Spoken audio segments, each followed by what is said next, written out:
오늘은 그 애굽을 의지하는 이스라엘을 책망하고 있고요. 아수르가 아무리 강대하게 유다를 괴롭힌다 할지라도 여호와의 손에 달려있다. 오히려 주를 의지하고 주 앞에 엎드려야 되는데 어리석은 자들은 하나님의 지금 주권적인 섭리하에 아수르를 통해서 그들을 연단시키시는 이 하나님의 뜻을 깨닫지 못하고 아수르를 피해서 애굽을 의지해서 아수르를 한번 대항해 보겠다. 이것은 마치 내가 세상 권력을 의지해서 하나님의 뜻을 정면적으로 한번 이겨보겠다. 하나님의 뜻을 좀 물리쳐보겠다는 그런 어리석은 인간의 모습이라 이 말이죠. 오늘 본문에 그러한 자들은 애굽을 의지해봐야 헛된 것임을 말해주고 있습니다. 1절에도 보면 그들이 개교를 베푸나 나를 말미암지 아니하며 맹약을 맺으나 나의 영으로 말미암지 않고 죄를 더하도다. 죄의 죄를 더하도다. 자기의 꾀와 자기의 생각과 감정대로 상상력으로 나아가는 거예요. 여러분, 신앙은 상상력이 아닙니다. 절대적으로 말씀에 근거해야 됩니다. 우리가 가는 길, 우리가 꿈꾸는 나라, 말씀에 기초한 나라가 되어야 되고 말씀에 근거한 길이 되어야 돼요. 애매한 길을 가는 거 아니에요. 안개가 껴서 글쎄 이 길이 뭐다 저 길이 뭐 그게 아니에요. 하나님의 말씀이 가르치는 대로는 가지 않으면 안 돼요. 여러분, GPS가 가르치는 대로, 나침반이 가르치는 대로 가야 되는 거죠. 그 길이 이상해 보이는데 아닌 것 같은데도 그 길 가야 돼요. 그런데 여기 이스라엘 백성들은 특히 유다를 이야기합니다. 아수르를 피해서 바로의 세력을 의지하기 위해서 고관들을 소환해 보내고 사신들을 하네스에 보냅니다. 4절에 보면. 그런데 5절에 보면 다 자기를 유익하게 하지는 못할 것이다. 왜? 그럴 만한 능력이 애굽에는 없다 하는 것입니다. 우리가 알아야 될 것은 세상을 의지해 보려고 우리가 이런저런 꾀들을 가지고 살아가지만 그러나 그것이 우리에게 구원을 베풀어 줄 능력은 되지 못한다. 우리에게 참된 행복을 가져다 주지는 못한다. 우리의 피난처는 되지 못한다. 이것을 말해줍니다. 한번 7절을 우리가 같이 한번 보겠어요. 애굽의 도움은 헛되고 무익하니라. 그러므로 내가 애굽을 가만히 앉은 라합이라 일컬었느니라. 가만히 앉은 라합이라면 이게 애굽의 별칭입니다. 가만히 앉은 라합. 라합이란 말이 무슨 말입니까? 거만, 자랑 이 말입니다. 거만하고 자랑하게 겉으로 보이지만 가만히 앉아있다는 말은 일어나서 활동하면서 우리를 돕지 못한다는 거예요. 이것이 세상이에요. 그럴듯해 보이고 대단해 보이지만 그걸 의지해 보이지만 그것이 일어나서 우리를 돕지는 못한다. 오히려 그것이 우리를 삼켜버리는 거예요. 우리가 물질이 대단해 보이죠. 그것이 우리를 살릴 것 같이 보이죠. 하나님이 주시는 물질이 아니면 하나님의 은혜의 물질이 아니면 그것은 우리를 삼켜버리는 거예요. 우리를 패망의 길로 가게 되는 거예요. 욕심을 만들어내요. 죄를 만들어내요. 잉태하여 사망이 되느니라. 하나님이 주시는 물질, 하나님이 주시는 권세, 하나님이 주시는 은혜 아래 우리가 거하지 않으면 우리의 생각으로 의지해보는 모든 의지의 대상들은 헛된 것이다. 무익하다. 가만히 앉은 라합이다. 애굽은 가만히 앉은 라합이다. 이것을 우리가 오늘 기억해야 돼요. 우리가 의지하는 하나님 외에 성령의 능력과 그리스도의 십자가의 보혈의 대속의 은혜, 여러분 이것 외에 의지하는 모든 것들은 무익한 가만히 앉은 라합이다. 행동하지 못해요. 일어서서 우리를 돕지 못해요. 자기의 교만과 겉으로 그럴듯하게 보이는 것뿐이에요. 참으로 오늘도 저희들 뭐가 있다고 이제는 이 길이 좋을 것이다가 이제 됐다도 아니에요. 안전하다고 건강하다고요. 그것이 되는 것도 아니에요. 가만히 앉은 라합이 될 거예요. 그를 의지하지 마세요. 그것도 믿지도 마세요. 얼마 전에 제가 충격적인 이야기를 들었는데 그렇게 건강해 보이던 우리 친구 선교사님이 갑자기 무슨 밥 먹은 것이 체한 줄 알았대요. 그랬는데 가서 병원에 진찰해 보니까 심각해서 급히 중병을 병동으로 이동하고 그렇게 해서 수술하고 뭐 해봤지만 한 달, 두 달인가를 못 견디고 여러분 정말 우리는 건강하기 위해서 노력도 해야 되지만 건강을 하나님의 은혜의 선물로 받아들이고 오늘 주신 은혜의 선물로 받아들이고 주신 이도 하나님 가져가시기도 하나님 오늘 우리가 건강을 위해서 노력하는 것 전혀 하나님의 영광을 위해서 노력하고 이것이 나의 행복의 보장이다가 아니라 하나님의 영광을 위해서 건강도 필요하다. 이렇게 건강을 사모하면서 열심히 노력하라는 말이에요. 머리를 쓰지 말라는 게 아니에요. 하나님의 지혜를 강구하면서 하나님의 말씀 안에서 머리를 쓰고요. 뇌를 발전시켜야 되지. 가만히 앉아서 감나무에 감 떨어지게 기다리라는 말 아니에요. 하나님이 주신 모든 것들이 은혜의 선물로 생각하고 하나님의 영광을 위해서 이 세상에 정말 하나님의 사람으로 유익을 주기 위해서 그것을 구하고 활용하고 노력하라는 것이 되겠어요. 그러나 그 의지의 대상들이 나를 행복하게 해줄 것이다. 이것만 있으면 된다. 이런 것들이 오늘 우리의 애굽이 될 수 있고 가만히 앉은 라합이 될 수 있고 이것이 우리의 헛되게 보이면서 우리를 미혹하는 기생이 될 수 있는 거예요. 자, 그렇다면 우리는 이 내용을 어떻게 해야 돼요? 서판에 기록하라고 이사야 선지자에게 말합니다. 이 내용을 증거하라고 말합니다. 가르치라고 말합니다. 오늘 많은 사람들이 자기 귀에 듣기 좋은 부드러운 이야기를 하라고 하지만 10절에 보면 이렇게 하면 행복해요. 저렇게 하면 가만히 들어보면 하나님 의지하고 뭐 기도 많이 하고 행복이 목적이 되고 행복이 성공이 목표가 되어 있어요. 뒤집어져 있단 말이에요. 그래서 그런 듣기 좋은 소리를 해달라. 오늘날 강단에서도 그래 안 해요. 그게 아니에요. 우리가 분명히 알아야 될 것은 하나님의 은혜 아니면 우리는 살아갈 수도 없거든요. 호흡할 수도 없고 기식할 수도 없어요. 하나님의 은혜 아니면 건강할 수도 없어요. 물질이 올 수도 없어요. 그러나 하나님의 은혜이면 먹고 마시고 쓰는 거 걱정할 이유가 없어요. 그리고 이것이 우리의 목표가 목적이 아니라 건강 이것이 목표, 장수 이것도 목표가 목적이 아니에요. 하루를 살더라도 정직하게 살고 하루를 살더라도 진실하게 살고 조금 손해보고 내가 마이너스 되는 것 같이 보여도 하나님 기뻐하시는 일을 한다면 사랑하고 용서하고 은혜를 베푸는 일을 한다면 이것이 하나님의 은혜 아래 행복이고 이것이 우리 인생의 성공이에요. 뭐가 성공이에요? 우리 안에서 하루를 살더라도 하나님을 반영시키는 것. 나를 통해서 하나님의 모습이 나타나는 것. 이것을 서판에 기록해라. 후세에 영영이 있게 하라.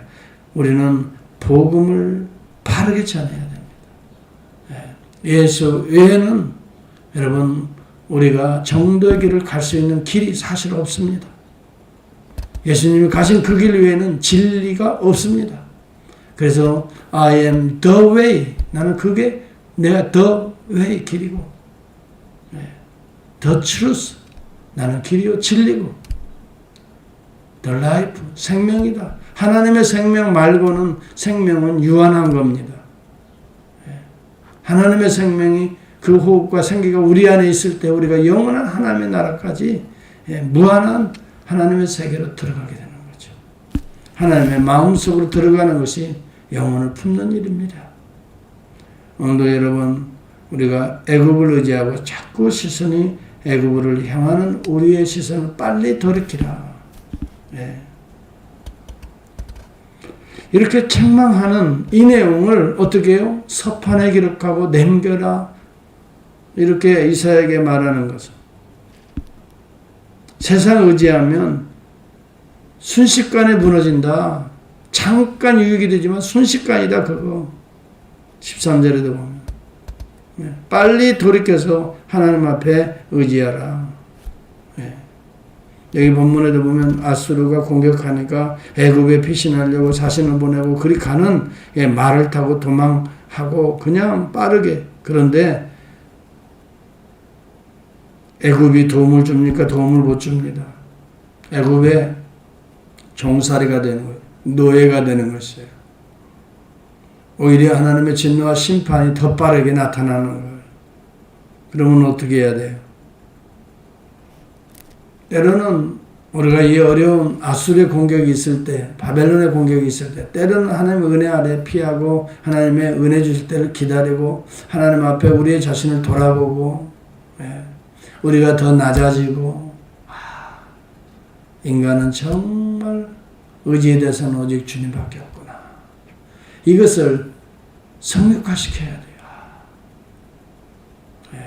뭐니 해도 머리가 최고다라고가 아니라 정말 주님밖에 없구나. 우리 주님을 위해 살아야 돼. 주님과 함께 살아야 돼.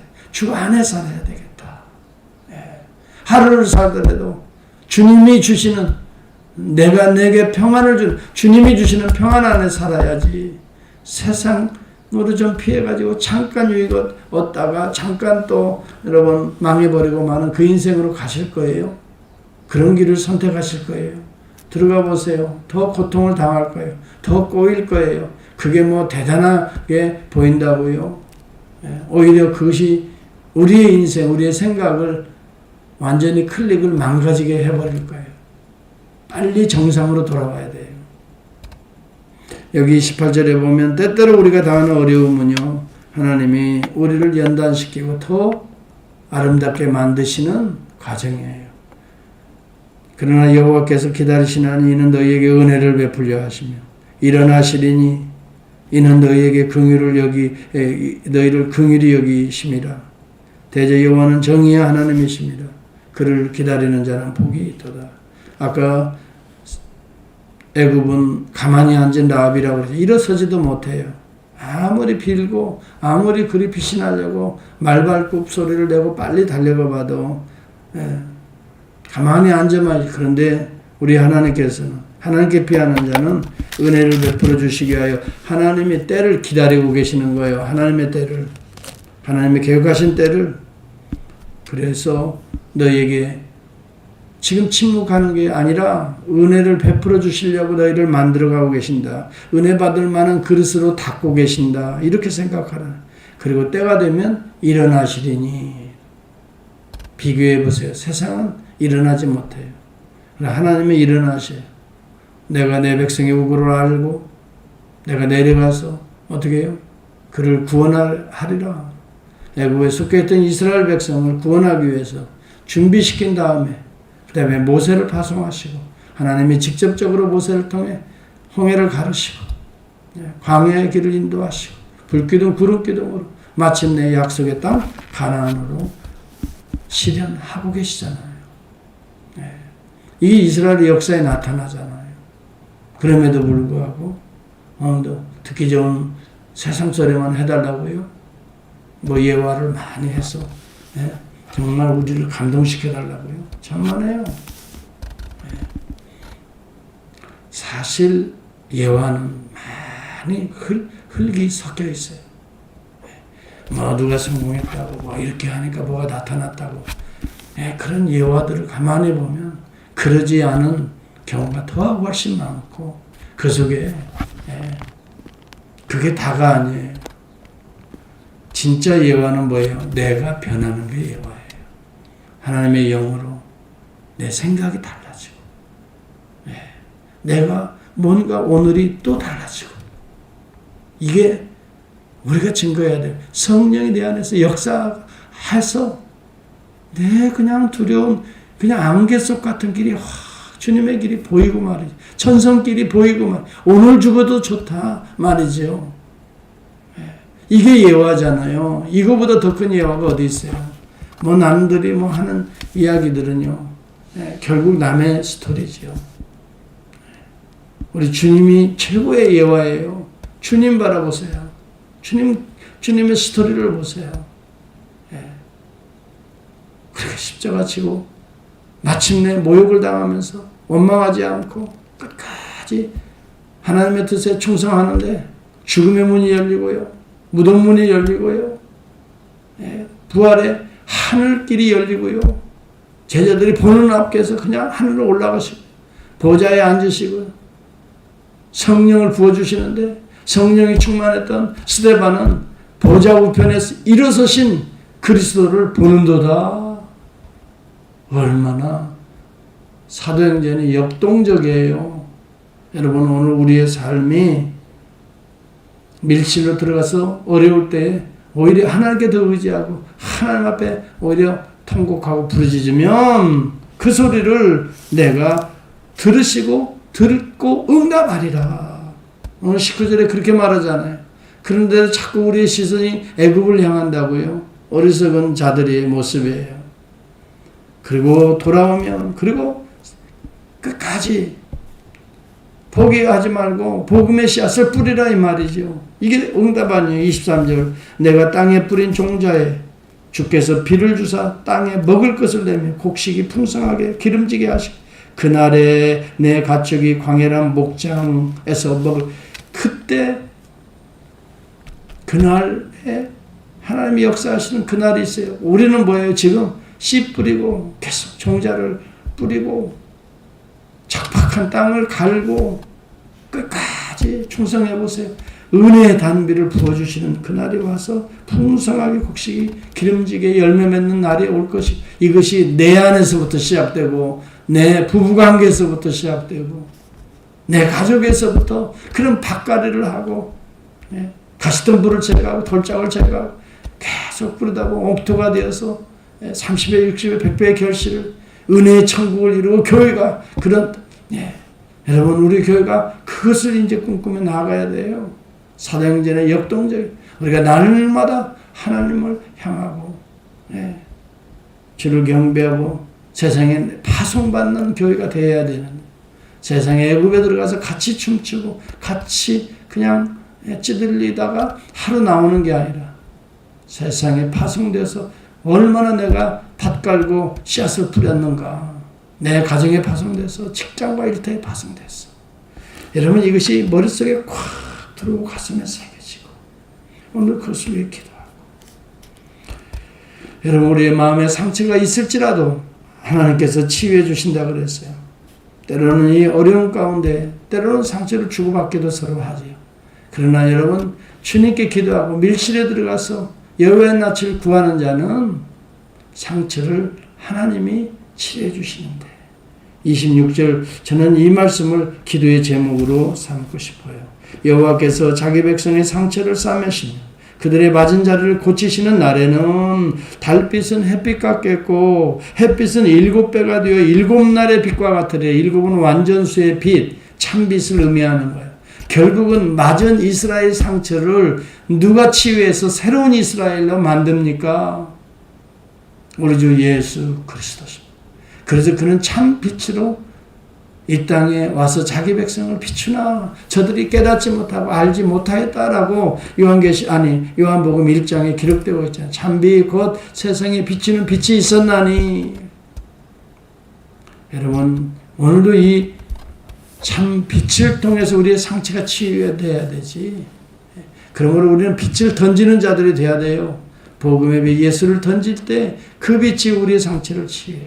빛을 던진다는 말은 입술로만 예수 믿고 구원받으라가 아니라 내 삶으로 내 사랑의 빛을 비춰주고 씻어주고 닦아주는 십자가의 보혈의 빛을 비춰주고 그럴 때 우리의 상처난 영혼, 어두워졌던 영혼에 힘을 얻고 다시 불같이 일어나서 또 함께 우리 모두 척박한 또 땅을 이 샌데우의 땅을 세상의 땅들을 갈아엎으면서 돌짝밭을 제거하고 가시덤불을 제거해서 또 복음의 씨앗을 또 뿌려서 하나님 은혜의 단비의 때를 또 기다리고 이것이 오늘 우리의 종말론적인 신앙의 모습이 아닌가 생각하면서 이사야서 30장을 묵상해 볼 수 있기를 바랍니다. 하나님께서 여러분 각자의 심령에 필요한 메시지로 이 시간 말씀해 주시기를 원합니다. 오늘 이 참 귀한 33절의 말씀 가운데 오늘 나에게 들려주시는 말씀이 뭘까? 오늘 이 말씀이구나. 붙들고 기도하실 때 성령께서 저와 여러분의 마음을 때로는 치유하시고 때로는 약해진 우리의 무릎을 강하게 하시고 다시 일어서시고 마침내 또다시 복음의 씨앗통을 가지고 우리의 삶의 현장에 세상에 나가서 뿌리는 그들과 하나 되는 게 아니에요.